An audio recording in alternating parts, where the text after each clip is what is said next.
Manx Radio's Saturday Live Lounge with Christy DeHaven. Now, Luke, you are here, but under a different name today. You're under the name of Penfold, and we're going to talk all about music. Before we do that, you just described yourself off air as a massive audio nerd. Yes. Tell us a bit about that. I went to uni in Guildford to study music. I worked for Anderson's and got the chance to play with lots and lots of nice audio gear. I always loved studio gear. Got my own little studio set up at home that I've spent best part of a decade building at this point. I just like playing with sounds. It's fun. And where do you sit on the whole kind of modern technology versus old kind of retro vintage? Modern all the way for me. Interesting. Yeah, it makes my life so much easier. Yeah. I appreciate old stuff, don't get me wrong, it sounds nice, but it's a lot easier being able to just turn my laptop on rather than waiting for a load of old tubes to warm up. That's fair enough. That is fair enough. And what about instruments-wise? What do you play? Bit of everything. I'm mainly a guitarist, that's what my degree's in, but I spent most of my time at uni playing bass, played drums, I sort of play piano. There's a bit of me playing piano on the EP.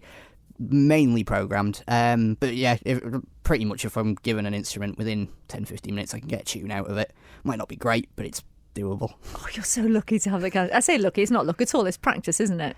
The guitar definitely, the rest of it I think is more luck than judgment half the time. Well, we are going to talk about your new EP, but I suppose let's go right back to the beginning then. When did you start writing? I think the first song I wrote was when I was, 13, 14, so getting on for, 15 years ago now, which is scary to think about.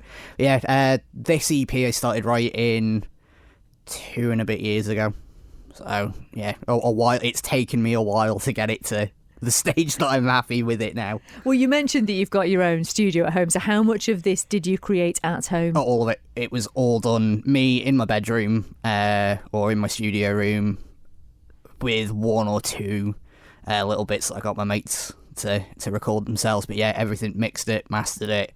I've done all the promo. Literally everything is me on my own in my bedroom. So it sounds like that's kind of satisfying and exhausting all at the same time. Yeah, combination of the two. Very satisfying now it's done. Did not feel like that in the midst of 13 or 14 mix revisions. But yeah, I'm happy with it now. There's something quite nice though about having that control, isn't it? Because I suppose when it comes down to it, you've only got yourself to answer to. Yeah, although at some point I wish I was getting somebody else to do it so I had somebody else to blame. But no, it's very entertaining, and like I said, I love messing around with sounds, and getting into the nitty gritty of mixing is always interesting. So does that, I mean, the fact that you've got all the kids at home and you're obviously, by the sound of things, a bit of a perfectionist, I'm guessing. Yeah. I mean, how easy was it to let this EP go? Do you keep returning to the songs and sort of remixing them and rejigging them? I did, yeah. I think I did 16 revisions on one. And halfway through that, there was, Complex, the single of it, is about the 4th version of that song with different lyrics. Even when I'd recorded it and I'd mixed it and then went back and changed the second verse because I really didn't like it. So yeah, it's hard to finally go enough's enough, but at some point you just gotta let it out there and hope that it's all right. Well, it's been well received. I looked at, some of the sort of comments you've had on your page, and I do love this one, which I can see why you've kind of highlighted this. This record sounds like what Nirvana would be if they were pop punk. I mean, that's cool, isn't it? Yeah, no, I did like that. That was a good one. And you describe it as a pop punk album. So are these some of your influences? Do you like Nirvana? Or? I do like Nirvana. I wouldn't say they're a massive influence on me, but I mean, the very first cover band I was in played Smells Like Teen Spirit, so I guess there's some of it in there. It's more Green Day, bands like Neck Deep, Mayday Parade, all these sort of like mid-2000s, 2010s pop punk bands. But yeah, there is definite Mayday Parade is the big one. You can definitely hear that if you compare my music to theirs. They're a huge influence on me. Sort of the melodies and the lyrics are very Mayday Parade-esque, I like to think. Well, we're going to hear something in just a moment, but the record is called Therapy Sessions with My Answer Machine. And it sounds like you've poured quite a lot into this, not just musically, but I think there's quite a lot of you in this as well, isn't there? Yeah, it's a sort of... I've been describing it as a sort of concept album, but it's basically my diary for the last 5 years. Moving away, moving back to the island, getting to grips with moving back to the island, having been in a big city and readjusting to the much nicer pace of life back over here. So it's all quite introspective, and it's been quite cathartic to put it all in a song. I have to say, and you were saying that you do the promo yourself, I love what you've been doing with the promo, listing each individual song and giving a little bit of breakdown about it. And I think it sort of helps, doesn't it, as a consumer to sort of connect with what you're about to download or listen to or stream or whatever. Yeah, I quite like the idea of people being able to apply their own meaning to songs, but for these it felt more important for me to get the message across of what they are, because of how much I've poured into it over the last 2 years, and how personal it is to me. Because the big themes, you talk about mental health, you talk about aging, relationship breaks up. There's a lot going on in these songs. Yeah, I think that's just life, though, isn't it? And being in your 20s to late 20s that I'm getting to now, a lot of change happens, and I think as much as the talks about mental health have improved over the last 5-10 years, I still don't think people pay enough attention to their own mental health. And I don't know, maybe if me speaking about it might help somebody else feel a bit more,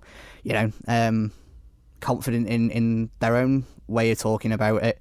It's just one of those things that I think I've never been backwards about coming forwards about my own mental health. So if I'm okay to talk about it, hopefully somebody else is as well. That's really good to hear, because I think, back in the day, shall we say, there was definitely a leaning towards people, musicians, songwriters wanting to connect with their audience and wanting to be honest with what they were writing. It seems a bit more throwaway now with the industry, doesn't it? A bit more kind of pop throwaway stuff. A lot of it, yeah. It is cookie cutter, music by numbers sort of thing, rather than trying to get a message across. You only have to look back to the sort of late 90s, early 2000s with bands like Green Day and all their songs about, growing up in California and whatever. And I don't think the experiences of people have changed that much at the core. Maybe the packaging that they're in with the advent of social media and all that has changed, but the actual day-to-day of growing up, getting a job, relationships, breaking up or breaking down, moving places, it stays the same no matter what the decade is. Yeah, I've got to say, you've got a very wide head on your shoulders, and I really hope that a lot of people do get to listen to this EP, because I think it will have those effects on them. So what are your sort of plans for it then? Carry on promoting it as much as I can. I'm intending on filming some music videos. It's just trying to get the time to do it. But yeah, music videos, and I'm already writing the next one. So I'm thinking ahead.